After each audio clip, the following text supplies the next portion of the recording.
हमारा दीदार कर।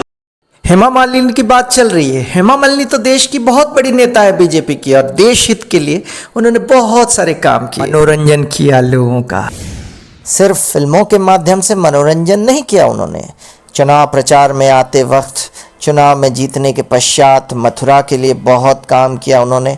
और उससे कई वर्षों पहले भी जब पॉलिटिक्स में नहीं आई थी वो, तब भी वो कुछ ना कुछ समाज सेवा करती थी, चैरिटी वर्क करती हैं, बहुत सारे लोगों की मदद करती हैं वो। और हेमा मालिनी की बात का जिक्र हुआ तो आजकल बड़ा जिक्र हो रहा है देवानंद साहब का, क्योंकि 100th बर्थ एनिवर्सरी जो सेलिब्रेट की जा रही है, और अब उसका जो है गुमार अभी भी है और चल रहा है नशा उसका। और वैसे अभी 100th बर्थ एनिवर्सरी में बहुत सारे लोगों को बुलाया गया था, और जॉनी मेरा नाम 2 करके बात चल रही है कि जॉनी मेरा नाम फिल्म तो बनी थी लेकिन उसकी 2 भी बनाई जाए, इसके ऊपर भी चर्चाएं चल रही हैं। लेकिन जॉनी मेरा नाम 1 जो बनाई गई थी उसके पीछे एक बहुत बड़ी बात छुपी हुई जो आज हम बताएंगे। सबसे बड़ी बात है कि हेमा मालिनी को काम उसमें मिल गया, लेकिन हेमा मालिनी का हाँ करना भी देवानंद के लिए उतना इम्पॉर्टेंट था। क्यों? क्योंकि हेमा मालिनी ने हाँ आखिर क्यों कर दिया। हेमा मालिनी वैसे किसी भी बड़े स्टार के साथ ऐसे ही यों ही किसी फिल्म में काम करने के लिए हाँ नहीं कर देती है। क्योंकि वो हामी नहीं इसलिए भरती है क्योंकि वो चाहती हैं सब्जेक्ट में, कंटेंट में दम हो। कोई एरू गेरू फिल्म करने के लिए वो हामी नहीं भरती थी।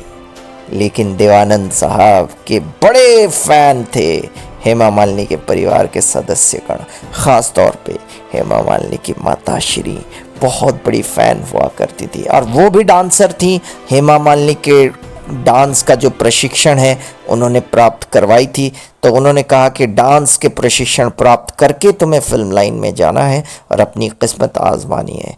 दिल्ली में पली बड़ी हेमा मालिनी भी देव साहब की बड़ी बातें सुनी थी बचपन से ही, और जब देवानंद साहब की पिक्चरें रिलीज़ हो रही थी तो नन्ही सी हेमा उनकी फिल्में देखने के लिए उनकी माता श्री के साथ जाया करती थी।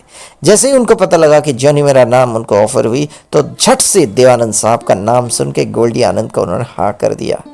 उसके बाद चल पड़ते हैं नेपाल शूटिंग के लिए।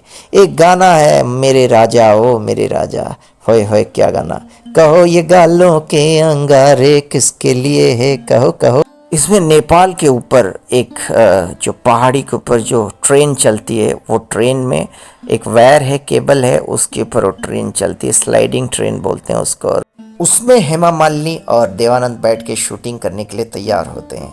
एक शॉट लगता है वो गाने के लिए, तो अचानक वो ट्रेन जो है, वो जो बॉक्स होता है वो झटका देता है, कुछ टेक्निकल प्रॉब्लम हो गई होगी और रुक जाता है। तो उनको लगा पहाड़ी के ऊंचाई पे हैं, नीचे मतलब जो है पूरा खाई खाई। तो देवानंद साहब तो घबराते हैं लेकिन अपनी घबराहट छुपा देते हैं, लेकिन हेमा मालिनी जी पूरी तरह से घबरा जाती हैं और उनको लगता है कि मेरी सांसें रुक जाएंगी, अब कुछ हो जाएगा। लेकिन देवानंद साहब ने हिम्मत नहीं हारी और उनको हिम्मत दी हेमा मालिनी को। तो हेमा मालिनी को जो है थोड़ी सी जान में जान आई, और उन्होंने कहा इतना अच्छा कोऑपरेटिव आर्टिस्ट है तो काहे की चिंता। वो भी शॉट का हिस्सा बन जाता है और गाना सुपरहिट हो जाता है। खैर वहाँ से वो आ जाते हैं। फिल्म बहुत फेमस फिल्म है, आइकॉनिक फिल्म है, लेकिन ये हादसा मेमोरेबल है।